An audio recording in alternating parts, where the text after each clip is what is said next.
right, so here we go. We are going to jump right on into game number 2. We've got a draw with the first game, so as you notice, there's no score reflected at the top.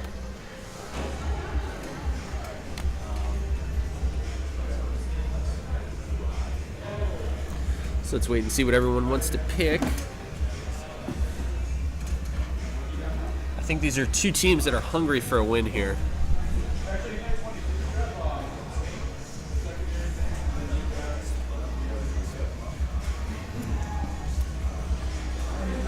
All right, so it looks like we got Shakana opting in for the Farah. We'll follow that on over to see what they're going to do with their defense over here with Team Kraken.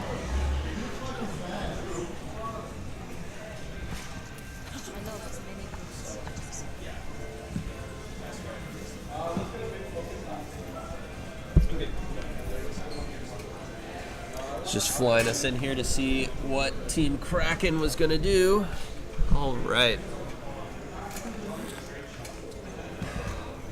All right, so some pretty standard play that we've seen a couple times before. I think definitely Shoutzo is going to be our player to watch this time around. These kills on Zen are just unbelievable. It's just non-stop shot after shot, and very cool stuff to see.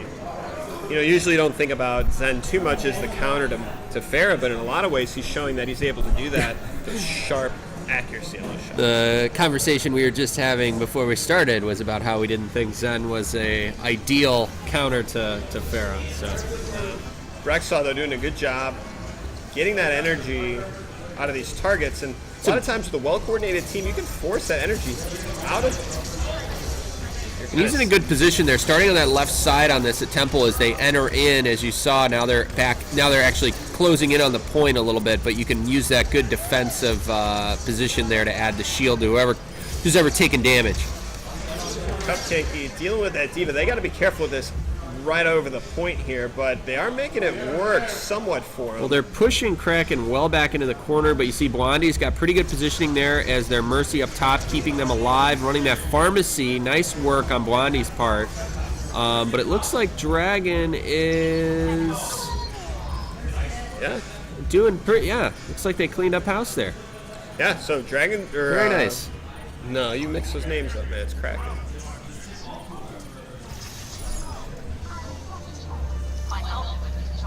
Did you name them correctly? You gotta flip the names. Oh, that's embarrassing. Jeez, man. Jeez. I was gonna say, what are you talking about?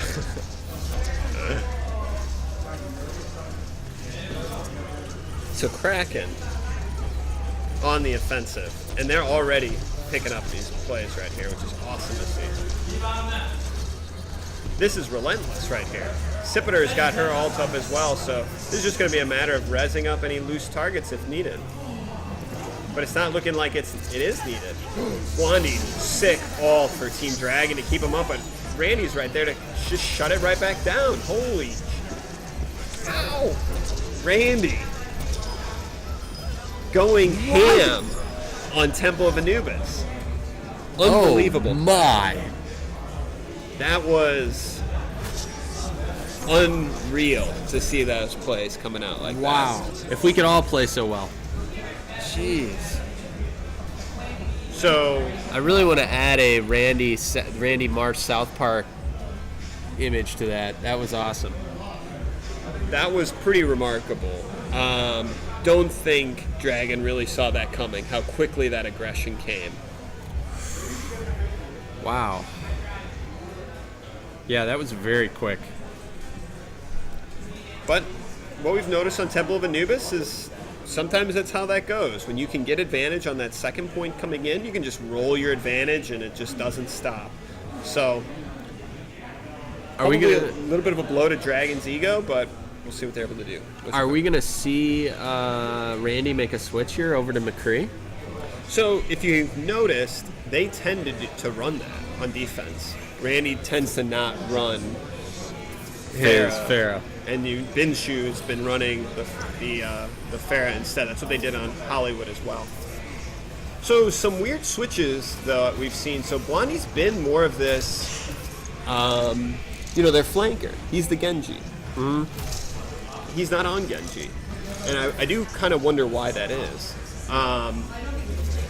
Will's opting for McCree. Typically, we've seen him more on the Zarya play. So some strange choices, I think, kind of across the board. I think Shoutso and Shakana typically do play pretty flexible, but I am a little confused on their sudden shifts from their normal roles. Part of me wonders, is this team in panic mode? Are they not sure what they're doing right now? Or maybe this is their Dragon second line. hasn't lost really at all, and now they're just getting last week. Yeah, and now they're just getting rolled. Wow. So interesting shift now, and I think they're definitely out of their comfort zone. They're used to winning. Yeah. Let's see though. I mean, I'm not saying they're out of it, so let's see what they're able to do. Again, Team Kraken's been the team that's spent a lot of time playing together, learning together, but Shoutso takes the shot. Ooh, Mercy open out there as an opportunity. They don't have anybody to contest this Widow play right here. Shoutso trying to get a couple off there, going straight for the healer. No dice. Randy's picking up a bunch, which is going to give Kraken a lot of room. Even if Shoutso's able to pick up a couple, it's probably not going to be enough. Oh, watch out for that hook. I just noticed Rexos playing the signature Roadhog move. Yeah. Beware the Rexa hook, that's for sure. Yeah, we've seen this a lot. He's really really good hook plays here. The first season that we had Rexall playing completely opened up so many opportunities. He's got to watch that sleep dart, though. He's a big dog target. He is. It's hard to miss. So Dragon's opting to run through this side part, and they really take control of it, and they're in a dominant position right here. That Widow is not being questioned up there on the top. I noticed that she's kind of mostly unharmed up there, being able to kind of pick away. And both healers go down right now for Team Kraken, so this should be... Trash Wolf opting to go up. This should just be a Dragon point fairly convincingly here. Yes. I thought they did really well in their positioning on that, actually. Yeah. They definitely took over the high ground, forced Kraken into a really uncomfortable position, and just rolled right through. So nice plays on that. So now they progress on to the next point, but if you look at the times, they're already going to end up on a slower with less time than Team Kraken. But at the end of the day, if you get the point, sometimes it's all that matters.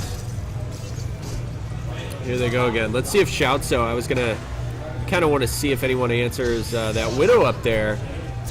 Now he's back down on the ground. Yeah, they need to get some picks here, but it looks like Dragon's going to initiate the combat and then see if they can't draw them into a bigger fight. Trash Wolf, though, has got a good opportunity for a big ult, and there's no Ryan here to protect it. I don't know if that Roadhog was a great idea. Picks up Cupcakey. But Sipiter's got her ult. She might choose to use it here and pick up 3, which she does. I think that was a wise move. Ooh, Will trying to make a kill on that. Picks up Binshu. This is tough for Team Kraken. I don't know if they're going to be able to hold it. I love Roadhog as much as the next guy, but is it going to be enough with those recent nerfs? Trash Wolf's doing some really good work as D.Va, though. Oh yeah, Trash Wolf's been doing a good job. It looks like Team Kraken's going to be able to stabilize on this point without any losses here, assuming that not a lot of kills go down here. Ooh, mofo. So they go 2 for 2 here, but Rexaw's slowly starting to pick up targets. Oh, nice hook there by Rexaw. He's not too big of a threat here. It's just Rexaw on the point, though. He goes down, but if you notice, this is where that trickling comes in. So even though they're behind, they're just eventually going to get more people on the point by the nature of their spawn location. Yes, because it is so close. So Dragon's putting up a good fight here, and they're staying relevant. So this is going to be interesting, but Randy's picking up the kills in the back. Trash Wolf, though, another big ult, potentially doesn't pick up anybody. Does cause everyone to scatter, though. Team Dragon needs to back up and stop wasting time right here. And they recognize that the team goes down. So this is where the heartbreak sets in.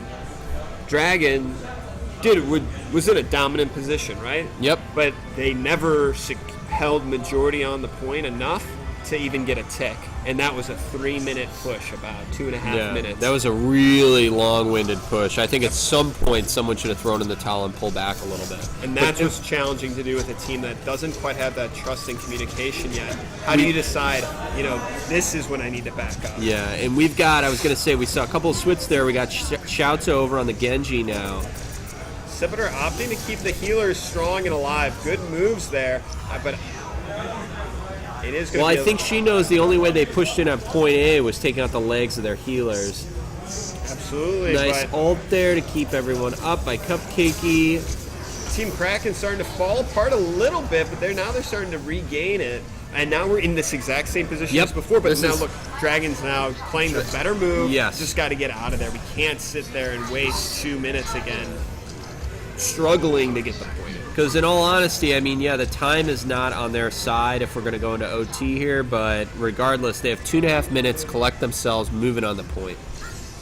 Yeah, if I'm Team Dragon, we got to rethink the strategy. Something is not working. What is that something? We may never know. You got to figure out how to get in close here. You don't play a lot of Roadhogs these days in comp, but as a Winston, it's hard to get in there. They've got kind of the Winston killing team. Oh no, I guess they swapped off the. They get rid of the Reaper. The Reaper. Yeah. Oh, Binshu Wow. stops Shoutso from doing much anything. Psycho Otacon pops his ult. They're 1 for 1 right now. Ult coming down. Doesn't pick up anybody, and Scimitar picks up 2. Kraken's back in control of this point. Dragon's got to back out, recollect. They're running out of time. Trash will pop the ult. Don't think that was a good idea. While they do have somewhat of a numbers advantage, that's not going to last because the reinforcements are going to come in there. Too fast. Yep. And now they're back. Kraken again is out and pushing out again. Yep. And Dragon's a little bit all over the place as they're getting picked up. They're at a minute and a half. So now they're down their healer, and they're not at full strength. So they're going to have to wait again, and they're approaching that 1 minute mark. They're probably going to have 2 good pushes, maybe, hopefully. This is where the frustration really sets in for Team Dragon. Mm-hmm. You're playing the waiting game. You see the timer ticking down. You know that Team Kraken's got tons of time on the clock. Yeah. Sleep Dart goes down, doesn't manage to pick anybody up. We got Rexaw there now switching over to Zarya. I think that's a good choice. Doing a good job chasing off the high ground. Trash Wolf has been really, really good offensive, aggressive offensive diva play here. Absolutely. All right. This might be the opportunity for Dragon. Got a couple big ults there. There we go. Will really popping off here. Will still got it. Let's see. There's no defense matrix, but the shield goes up. It's just going to keep him alive. Will, I want to press X for you to request healing. You're so low. Yeah, he is dangerous ground, or at least skirt on down to that full health pack under the got bridge. the Mega down there if he can. Oh, he's getting greedy. He's getting greedy. And they're onto him. Doesn't pay off. He was on way too low health for too long. They exchange kills back and forth. Wandi's got a big ult. They've got another big ult out of Cupcakey, or a Psycho Otacon. They pop it. This is a big moment right here. They're keeping Trash Wolf up. Big heals out of Psycho Otacon there. And the kill.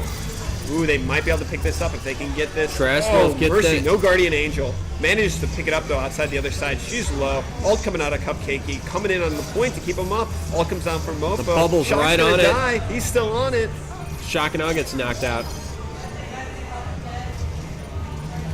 And Team another Kraken's diva ult. looking like they're going to be able to stabilize here. We still got Shoutso messing around in the bottom there, along with Psycho Otacon. Maybe not. Trash will pick up a kill. If they can reinforce this, they might be able to get this point. They got to get these kills as they're coming in, and they do. Shoutso, huge ults at the door. Managed to take out a bunch before they're able to get there, and the points going through there. 2/3. Cupcake is the only thing that's between them and actually picking up this point to force it into one more opportunity, and they get it. Wow. Only took him 6 minutes. Yeah, that was unexpected. I actually lost, so it was Cupcake, so we had the Zen sitting was the last thread on that point then. Yeah, I mean, they... the bridge. At the very end there, they had just a couple key targets to create kind of that cascading effect where they just... Kraken was not able to stabilize. Wow. Unfortunately, they're going to need to hold for 6 minutes. Yeah, On the that's far spawn.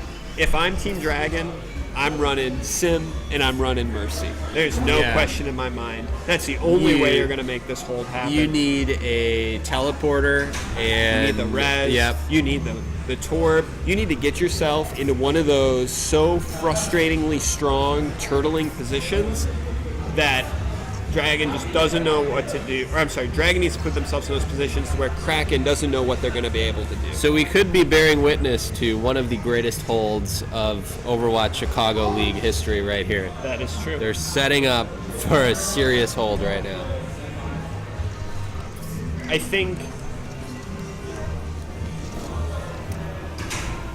don't think Kraken's taking it very seriously with the widow. I think they're thinking they're going to make this little goof a little fun.